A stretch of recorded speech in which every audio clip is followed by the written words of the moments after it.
Endi aylanaga urinma uskunasi bilan tanishib chiqamiz.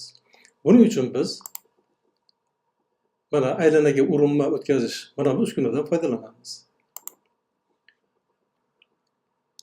Buning uchun biz dastlab bir aylana chizamiz.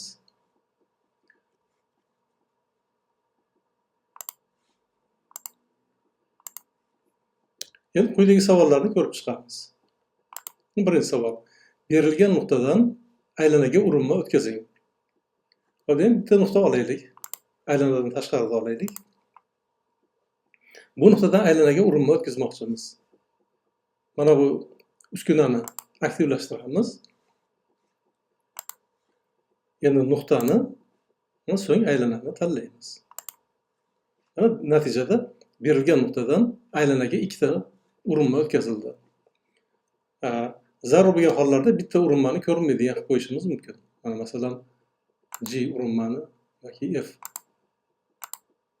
F bitta urinmani ko'rinmaydigan qilib qo'ydik. Mana ko'pincha urinmaga oid masalalarda bizda quyidagi uchburchak kerak bo'ladi. Mana bu S aylananing markazi va mana bu urinish nuqtasi. Urinish nuqtasini topaylik. Buning uchun ikki chiziqni kesishgan nuqtasi uskunasidan foydalanamiz. Ularning kesishgan nuqtasi umumiy nuqtasi D nuqta ekan. Endi kesma bilan A va D nuqtalarini tutashtiramiz. Zarur bo'lgan hollarda masalan S bilan aylana markazini tutashtirishimiz mumkin. Natijada mana bu yerda bizda to'g'ri burchakli uchburchak hosil bo'ladi. Bu bizga ma'lum.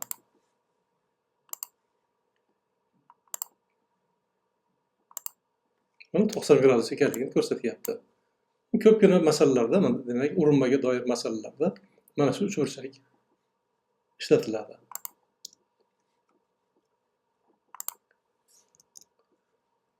To'g'ri chiziqlarni o'chiramiz. Navbatdagi masalaga o'tamiz. Kesmani ham o'chiramiz. Keyingi savol. Ikki aylanaga ichki va tashqi urinmalar o'tkazing. Demak, yana bitta aylana olamiz. Markazi S nuqtada bo'lsin. Bitta aylana oldik, yana bitta. Yana bu ikki aylanaga ichki va tashqi urinmalar o'tkazamiz. Buning uchun yana shu uskunadan foydalanamiz. Dastlab bitta aylanani tanlaymiz, keyin ikkinchi aylanani tanlaymiz. Natijada biz 4 ta urinmani hosil qilamiz. Shulardan ikkitasi tashqi urinmalar. Mana bu urinmalar masalan bunga alohida rang berishimiz mumkin. Masalan qizil rang bilan. Qolgan ikkitasi mana ichki urinmalar. Aytaylik, ularga mana yashil rang beraylik. Aylanalarni ham masalan boshqa rang bilan belgilab qo'ydik. Aylana uchun. Bizda B va D nuqtalarini ko'rinmaydigan qilib qo'ydik. Natijada ikkita aylanaga 4 ta urinma hosil qildik. Yashil bilan ichki urinmalar belgilangan, qizil rangda tashqi urinmalar ko'rsatilgan. Mana aylanalarni biz o'zgartirsak, urinmalar ham demak mos ravishda o'zgaradi. Shunday qilib biz ikki aylanaga ichki va tashqi urinmalar o'tkazdik. Zarur hollarda bizga masalan birorta urinma kerak bo'ladigan bo'lsa, qolganlarini o'chirib qo'yishimiz mumkin. Masalan, mana bu ichki urinma kerak bo'ladigan bo'lsa, qolgan 3 ta urinmani o'chirsak, mana shu urinmani hosil qilamiz. Bitta urinmani qoldiramiz. Yoki bo'lmasa mana tashqi urinma bittasini qoldirishimiz mumkin. Hop, navbatdagi savolga o'tamiz. Bularni o'chiramiz. O'chiramiz va bitta aylana qolsin. B nuqta D nuqtani ham o'chiramiz. Bu navbatdagi savol. Aylanaga ikki parallel urinmalar o'tkazing. Buni ham turli xil yo'l bilan o'tkazishimiz mumkin. Dastlab aylanaga B nuqtadan urinma o'tkazaylik. B nuqtani tanladim, keyin aylanani tanladim. Yoki aksincha, aylanani tanlab, keyin B nuqtani tanlasam ham bo'laveradi. Natijada mana bu yerda urinma hosil bo'ldi. Endi shu urinmaga parallel urinmani hosil qilish uchun shu urinmani tanlayman va aylanani tanlayman. Natijada ikkinchi urinma hosil bo'ldi. Ikkinchi urinma B nuqtaga diagonal qarama-qarshi bo'lgan nuqtada bo'ladi. Masalan biz ikkinchi urinmani aylana bilan umumiy nuqtasini topishimiz mumkin. Topdik. Mana C nuqta ekan. B va C nuqtalarini tutashtirsam, bu diagonal bo'ladi. Demak, aylanaga ikki parallel urinma o'tkazdik. Mana urinma o'tkazdik, ikkita parallel urinma.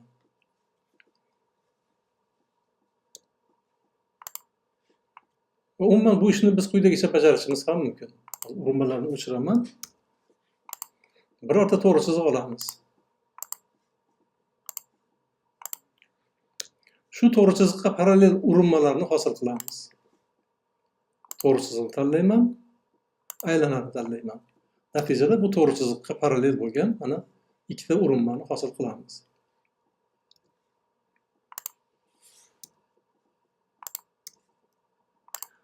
Xo'p, bu urinmani masalan x o'qiga parallel urinma hosil qilishimiz ham mumkin. Buning uchun mana koordinatalar o'qlarini ko'rinadigan qilaylik. Masalan, gorizontal urinmalarni hosil qilish uchun mana x o'qiga parallel bo'lgan urinmalarni hosil qilaylik. Ya'ni x o'qini tanladim va aylanani tanladim. Natijada x o'qiga parallel bo'lgan ikkita urinma hosil bo'ldi. Mana shundan keyin koordinata o'qlarini yana yashirib qo'yishimiz mumkin. Mana gorizontal ikkita urinma hosil bo'ldi. Zarur bo'lgan hollarda bittasini o'chirib qo'yishimiz mumkin. Masalan, yuqorisidagini mana o'chirdik. Zarur hollarda masalan bittasidan foydalanishimiz mumkin. O'chiramiz urinmalarni. Keyingi savolga o'tamiz. Berilgan aylanaga biror tashqi to'rtburchak chizing. Mana bizga bitta aylana berilgan. Unga tashqi to'rtburchak chizamiz. Buning uchun biz ikkita nuqta olaylik. Masalan, bitta nuqta, mana ikkinchi nuqta bo'lsin. Shu ikkita nuqtadan urinmalar o'tkazaylik. Urinma o'tkazish uskunasidan foydalanib, C nuqtadan aylanaga urinmalar o'tkazaman, D nuqtadan ham aylanaga urinmalar o'tkazaman. Mana natijada 4 ta urinma o'tkazildi. Endi mana bu yerda to'rtburchak hosil bo'lyapti.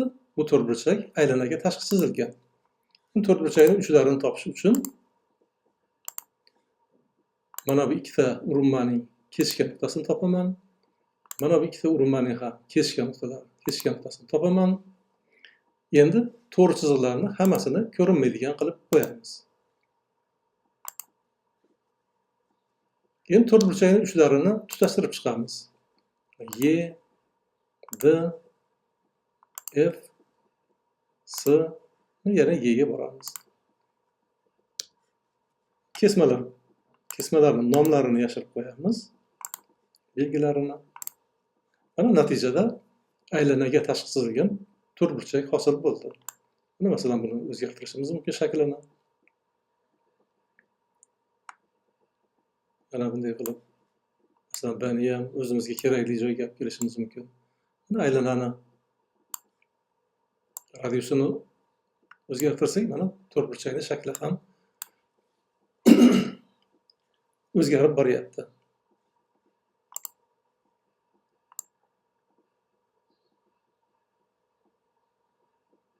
Turli o'zimizga kerakli shaklni hosil qilishimiz mumkin shu yo'l bilan.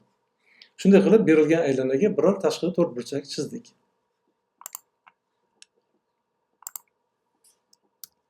Keyingi savolga o'tamiz.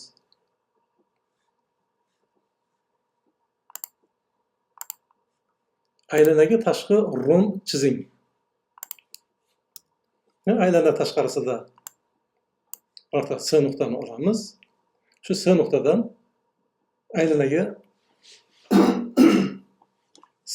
aylanaga urinmalar o'tkazamiz. Mana ikkita urinma o'tkazildi. Endi yana shu urinma uskunasidan foydalanib aylanaga mana bu urinmaga parallel bo'lgan urinma o'tkazaman. So'ngra aylanaga bu urinmaga, ikkinchi urinmaga parallel bo'lgan urinma o'tkazaman. Natijada mana bu yerda rom hosil bo'ladi. Endi romni uchlarini topamiz.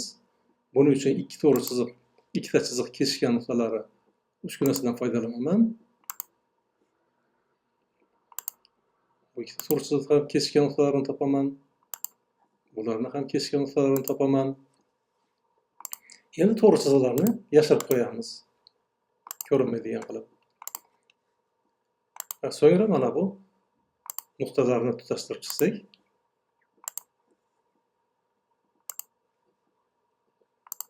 mana bizda rom hosil bo'ldi. Romni tomonlarini ko'rinmaydigan qo'yaylik. Nomlarini. Mana bizda rom hosil bo'ldi. Mana turli xil shaklini o'zgartirishimiz mumkin.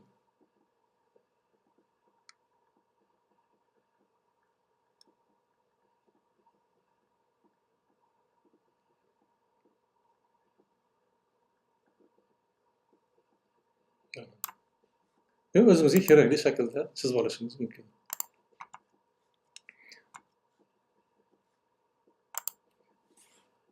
Hop, to'g'ri chiziqlarni o'chiramiz, urinmalarni. Navbatdagi savol. Aylanaga tashqi trapetsiya chizing. Endi mana berilgan aylanaga tashqi trapetsiya chizamiz. S nuqta ham kerak emas, tushirib qo'yamiz.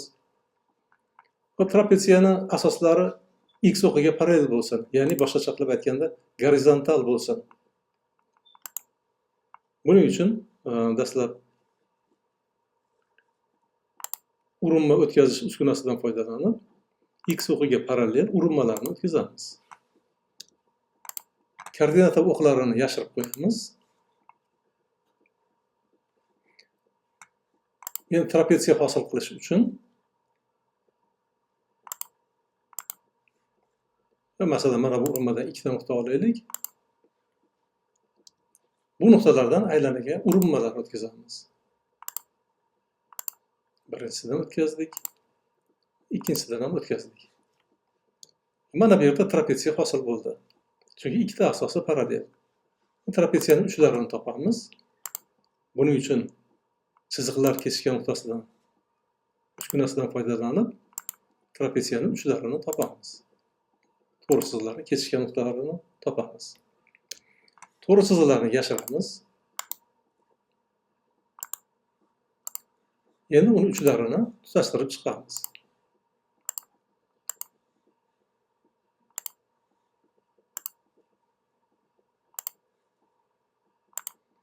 Natijada mana trapetsiya hosil bo'ldi. Trapetsiyaning shaklini o'zgartirishimiz mumkin. Trapetsiya teng yonli bo'lishi mumkin. Yoki to'g'ri burchakli trapetsiya bo'lishi mumkin. Mana bunday ko'rinishda bo'lishi mumkin. Trapetsiyaning shaklini o'zgartirishimiz mumkin.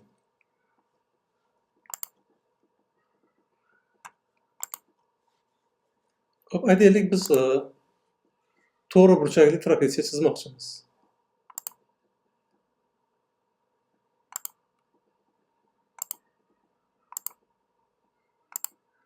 Ortiqcha chiziqlarni o'chiramiz. Bizda G bilan G qolsin. Qolganlarini o'chiraylik.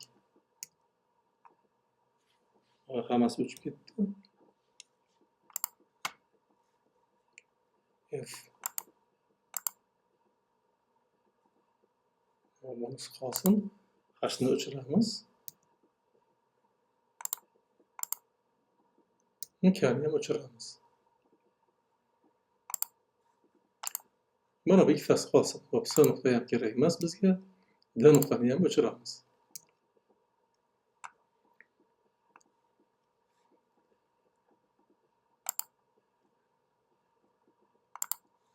Endi markazi A ga teng bo'lgan, markazi A ga A'dan iborat kattaroq radiusli aylana chizaylik.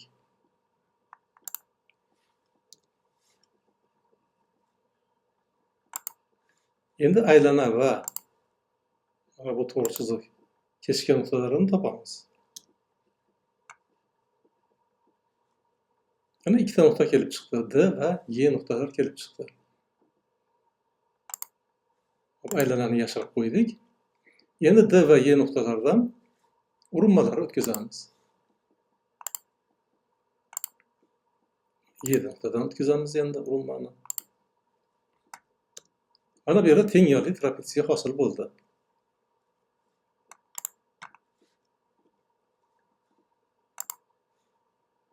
Endi mana bu urinmalar kesishgan nuqtasini topamiz. Bu urinmalar kesishgan nuqtasini topamiz. Natijada mana bu yerda teng yo'li trapetsiyaning uchlarini hosil qildik. Bu urinmalarni ko'rinmaydigan qilib qo'yamiz, yashirib qo'yamiz. Endi ularni kesmalar bilan tutashtirib chiqamiz.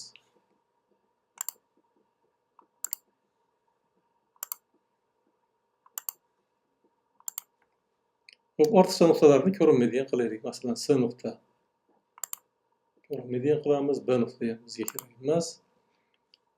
Kesmalarni, nomlarini ko'rinmaydigan qilib qo'yamiz. Aylanani nomlari ham ko'rinmaydigan qilib qo'yamiz. Mana aylanani markazi A. Mana bu yerda bizda teng yo'li trapetsiya, aylanaga tashqi chizilgan teng yo'li trapetsiya hosil bo'ldi.